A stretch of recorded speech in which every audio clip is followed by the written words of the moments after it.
Aleyküm selam ve rahmetullahi ve berekatuh. İşa namazının vaxtı haçandır?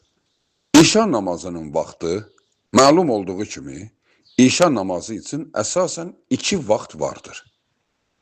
Birinci, təqvimdə göstərilən İşa namazının vaxtı. Misal üçün bugünə görə Bakı şəhəri üçün 20:15 İşa namazının vaxtıdır. Amma bu İşa namazının ilk vaxtıdır, başlanğıc vaxtıdır. Məscidlər, ictimai yerlərdə İşa namazının azanı bu vaxtı verilir. Kim istəsə İşa namazının vaxtıdır, qılır bunu bu vaxtı. Bir də İşa namazının ən fəzilətli vaxtı var. Məlum olduğu kimi 5 namazdan, yəni zöhr, əsr, mağrib, İşa və sübh namazı.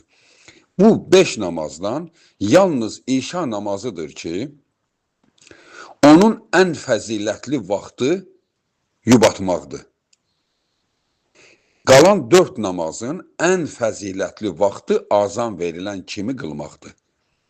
Bütün 4 namazı azan verilən kimi qılmaqdır, ən fəzilətlisi. Yubandıqca fəziləti biraz aşağı düşür. Çalışmaq lazımdır, yubanmasın.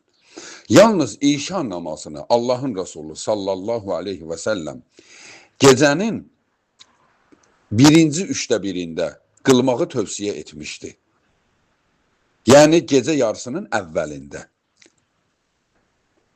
qılıb yatmağı tövsiyə etmişdi. O ortalama təqribən saat 10-11 edir. 10-11 arası qılmaqdır.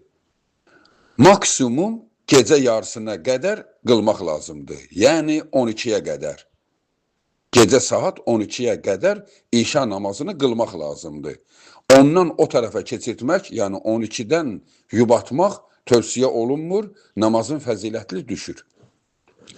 Ona görə də ortalama sənin peşənlə, işinlə əlaqəli olaraq adətən haçan yatırsansa, bu da ki, tək namaz qılanlara aiddir. Yəni evdə, tək, məscidə aid deyil. Məscid İşa namazının əsli vaxtı haçandır, o vaxtda azanı verir, namazı da qıldırır. Amma sən evindəsənsə, fərdisənsə, iş yerindəsənsə, İşa namazını mümkün qədər yubatman çox gözəldir. Çünki Allahın Resulü demişdi ki, sallallahu aleyhi və səlləm, ümmətim üçün çətin olmasaydı, İşa namazını bax bu vaxtı qıldırardım. Gecə yarısı qıldırmışdı.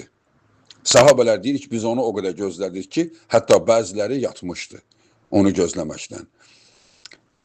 Gecə yarısı yəni 12-dən qabaq, 11 kimi. İndi bəlkə birinin elə işi vardır ki, o 11-ə qədər qalmır.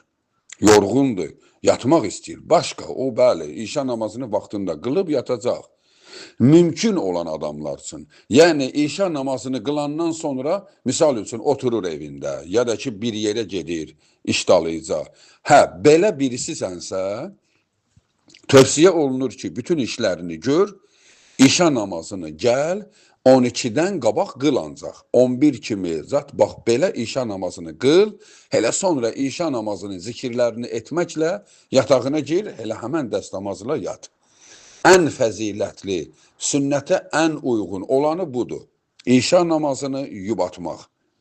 Çünki bütün insanlar yatıb, sən isə namaz qılırsan və namazdan sonra yatırsan. Bu tövsiyə olunandır. Amma əgər birisi İşa namazını gecə yarısına qədər qılmasa, yəni ortalama saat 12-ni götürək, qılmadı 12-yə qədər, 12-dən keçdisə, artıq fəziləti aşağı düşür. Hətta bəzi imamlar deyir ki, qəzaya keçir. Amma o güclü görüş deyil. Güclü görüş budur ki, fəziləti aşağı düşür. Qəzaya isə sübh namazının azanında girir. Qəzaya. Yəni, İşa namazının son vaxtı sübh azanıdır. Bütün namazlar bu namazdan o namaza qəzaya keçir. Yalnız sübh namazından başqa. Sübh namazı gün doğanda qəzaya keçir. Ondan sonraki namazlar isə zöhr namazı əsr azanı verilən kimi qəzaya keçir zöhr. Əsr namazı isə məğrib azanı verilən kimi qəzaya keçir. Məğrib namazı da İşa azanı verilən kimi qəzaya keçir.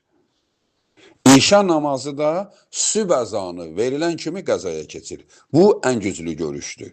Amma bütün buna baxmayaraq, yəni mümkün qədər 12-yə qədər qılmaq lazımdır.